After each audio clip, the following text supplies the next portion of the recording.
Rinig niyo ako? Hi, good evening! Greet naman agad. Rinig niyo ako? Good evening po. Replay lang kayo kung rinig niyo ako. Hello, rinig niyo ako? Rinig niyo ako? Rinig niyo ako? Yes, ayan, narinig ako. Ayan, magandang gabi. So, ayan, sumaglit tayo ng live ngayon kasi nga po katatapos lang ng Miss Earth pageant at magko-comment tayo ngayon sa nangyari. So, unang-una, alam ko na nagulat kayo kung bakit hindi napasama si Joy sa top 4. Siguro nangyari, hindi na talaga siya pinasok kasi unang-una kung makakapasok nga si Joy sa top 4, hindi, alam nyo, mahirap na hindi siya makoronahan siguro kung hindi siya nakapasok sa top 4. Kaya inilaglag na rin siya. Feeling ko lang kaya inilaglag na rin siya. Pero dapat nandun talaga siya sa top 4 pero baka hindi na rin siya pinasok kasi baka nga mahirapang, alam mo, mahirapang hindi siya mabigyan ng corona kasi baka siya talaga yung umakyat kapag siya na sa top 4 na. Tapos, yung apat naman, Iceland, Czech Republic, Vietnam, at Thailand. So, dalawang Asian, dalawang European, o yun, nakaakyat. And, yun, the best na sila actually. Yung top 4 na yun, kung sa suma total, lahat mukha, yung katawan nila, at nakapag-deliver naman sila during the Q&A ng top 8. So, sila talaga yung, alam niyo yun, parang best top 4 na. So far, siguro kung overall talaga pantay-pantay kasi sila, ang gaganda nila eh. Ang ganda ng mga kabuuan nilang apat eh, kaya sila talaga yun nung apat. And then nung una, sa top 4, akala natin, no, malapit na kay Thailand sana yung corona, no. Akala ko at one point, yung tinawag na si Thailand sa top 4, akala ko ibibigay na sa kanya yung crown. Tapos sabi ko, hala, baka Thailand na ata ang mananalo. Pag nanalo kasi yung Thailand, sila na ang ikapitong powerhouse. Dahil sa wakas na kompleto na nilang ang Big Four crown. So kung nakuha nila Miss Earth, sila na ang ikapitong bansang papasok sana sa powerhouse. Kaso nangyari, hindi masyadong nag-deliver si Thailand sa Q&A. At speaking of Q&A, mahirap talaga yung tanong. Mahirap yung tanong nila kasi parang hindi ka pwedeng, alam yun, hindi ka pwedeng mag-agree. Na parang dapat mag-agree ka. Basta mahirap yung tanong nila. Kasi pag sinabi mo ganito, maapektuhan naman yung ganito. Pag sinabi mo ganito, hindi naman pwede yung ganito. Kaya matatalino sila dahil nasagot talaga nila. When it comes to Thailand, yung Q&A kasi ni Thailand, talagang wali. At ang nakapag-deliver talaga ng pinakamaayos na sagot talaga ay si Czech Republic. Kaya siya ang kinoronahang Miss Earth. Yes, sa mga viewers po natin ngayon, ang kinoronahan pong Miss Earth, Czech Republic. At ito na ang ikalawang corona ng Czech Republic sa Miss Earth pageant kasi nanalo na sila noong 2012. And then ngayon 2025, nanalo ulit sila. Ito na ang kanilang ikalawang corona. Sabi ni Joaquin daw, lutong-luto. No, hindi lutong-luto. Nag-perform at nag-deliver si Czech Republic. Kaya nagigets ko kung bakit siya ang naandon. Hanggang sa huli, it's Czech Republic. Vietnam naman, isa rin sa mga shocking sa Vietnam na umakit siya sa top 4. And then, Iceland. Mas lalo na si Iceland na shocking talaga dun sa top 4. Kanina nga, si Iceland talaga yung shocking sa top 4. Pero kasi nga, ayun nga, gaya nga ng sinabi ko kanina, sa umpisang-umpisa ng live natin, maaaring hindi na pinasok si Joy sa top 4.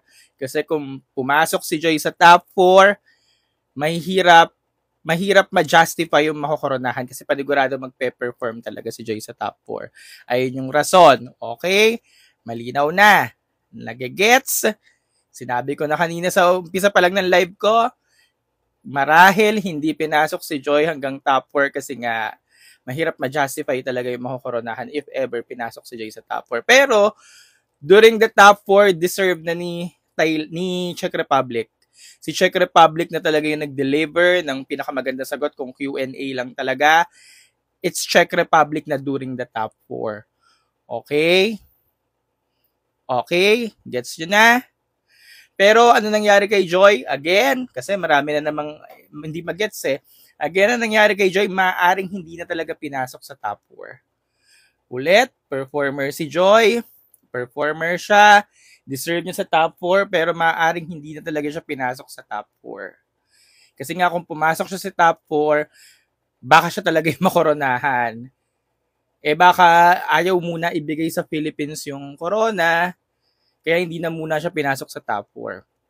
Pero sa nangyari sa top 4, Thailand, Vietnam, Iceland at Czech Republic, si Czech Republic na talaga yung may pinakamagandang sagot, at kung nag-base sila sa pinakamagandang sagot, and then it's Czech Republic. Ito, ayan, marahil sinasabi nyo ngayon, mga luto, ganyan. So, siguro kaya hindi rin inakyat si Joy, kasi baka nakita rin ng organization na talagang low support ang mga Filipino pageant fans pagdating sa Miss Earth. So, siguro ang reasoning dyan, total, hindi nyo naman masyadong sinuportahan yung Miss Earth ngayon, puro bashing pa yung nakukuha namin, okay, bahala kayo dyan. Hindi na masyadong inakyat yung Philippine delegate. Ayan, may mga nababasa ako, yes, low support. Pwedeng ganon. Guys, again ha, nakaka-apekto talaga pag nakikita ng isang organization na hindi masyadong sinusuportahan ng kandidata.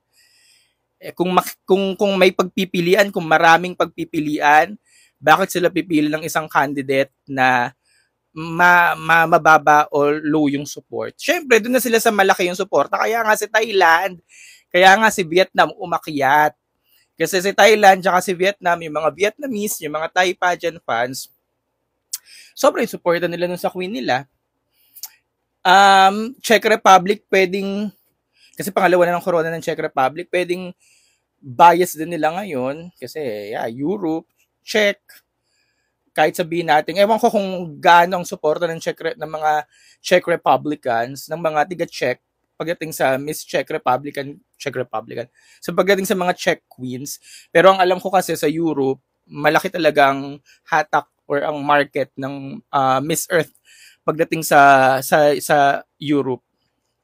So nandun talaga yung market nila. At mas sinusuportahan daw yan, itong pageant na to pagdating sa Europe side. Kaya siguro yung winner nila ngayon, doon nila kinuha, doon nila hinatak.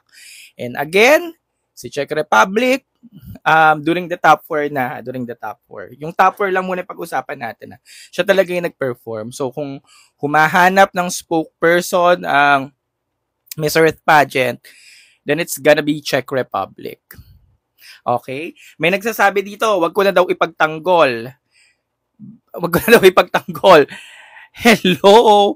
Umpisa pa nga lang, hindi naman ako supporter ng Miss Earth, diba? Ba't ko ipagtatanggol yung organization? Ang pinagtatanggol ko, yung nakoronahan. Hindi ako bias ng Miss Earth, alam niya, hindi ko nga siya gino-content, diba? Ito lang, nag-live lang tayo ngayon kasi napanood ko ngayon yung finals. Pinagtatanggol ko yung nakoronahan. Okay? Ngayon kasi, ito na naman tayo kasi nakita yung Philippine delegate natin, laban na laban. So, sinasabi nyo na naman ngayon, luto. Guys, again na hindi tayo lagi main character ha. Hindi every Filipina delegate na sumasali sa mga competition dapat laging panalo ha. Hindi ganun ang sisteha. Huwag kayong aanga-anga dyan. Ngayon, na-explain ko na kung bakit hindi umakyat si Joy sa top 4. Kung hindi nyo naumpisahan tong live ko, YouTube, Carl Loyola. Doon kayo manood kasi na-explain ko na kung bakit patapos na tayo ng live eh. Ngayon, kung bakit nanalo si Czech Republic, kasi nakita nyo naman yung performance si Czech Republic during the top 4, then it's Czech Republic. Now, babalik ulit tayo sa mga pageant supporters, blah, blah, blah. Ayun nga po kasi siguro naka-apekto din talaga yung low support kay Joy. Yun talaga yun. O ngayon nagre-reklamo kayo dyan. Eto kayo ngayon, luto. Bakit sumuporta ba kayo nung una? Sinuportahan nyo ba? Puro tayo miss yun nung una eh. O diba, ngayon reklamo kayo dito. Nakaka-apekto rin kasi yung alam niyo yun, yung suporta natin, yung visibility, dapat ramdam tayo, yung mga pageant fans, nakaka-apekto siya. Kaya nga umakyat again, uulitin ko ulit kasi yung iba late eh. Kaya umakyat si Thailand tsaka si Vietnam. Now you know. Again, kung hindi nyo nalalaman yung logic doon, ulitin nyo ulit ng YouTube ko at panoorin yung mga previous Miss Earth, then malalaman nyo. Okay? And again, ganun talaga, nasa competition tayo, nasa pageant tayo, Yan yung PC ko. Nasa pageant tayo and hindi nga tayo main character and ayan. Okay na yon. Wala naman tayong magagawa. Ayan, sabi nga ni Super Colin, focus tayo kay Atisa. Ano pa ba? May sasabihin pa ako, nakalimutan ko tuloy. May sasabihin pa ako, basta ulitin nyo na lang itong YouTube live ko. Itong live ko, nasa YouTube to. Nasabi ko na sa unang part ko kung bakit hindi umakyat si Joy. Ito, ang daming galit ngayon sa Miss Earth. Ang daming galit sa Miss Earth kasi una pa lang, di ba, bumibingo nga ang Miss Earth kasi hindi nga nabibigay yung gusto nyong production, yung gusto nyong makita, nakagaya na Miss Earth, hindi nabibigay ng Miss Earth. Tapos ngayon, dumagdag pa to na hindi nga umakyat si Joy kahit top 4 lang. Diba? Ito, so dumagdag na naman ang init ng ulo nyo. Again, tanungin nyo muna yung sarili nyo. Ano bang inabag nyo sa org? Sinuportahan nyo ba? Lagi nga tayo Miss Universe, diba? Miss Universe. O ngayon, tapos, ito, init ng ulo nyo. Dapat alam nyo mismo yung sagot. Hindi yung ngawa kayo dyan ng ngawa na luto. Wag na magdahilan na inaano yung org, pinagtatanggol. Ayun yung gusto ng org. Ayun yung nakoronahan eh. Diba? Now, bakit hindi pumasok sa Thailand? May mga tatanong, bakit hindi si Thailand nila yung kinoronahan? Ganon. Kasi nga, medyo nag-ano talaga siya sa Q&A. Medyo nag-rumble.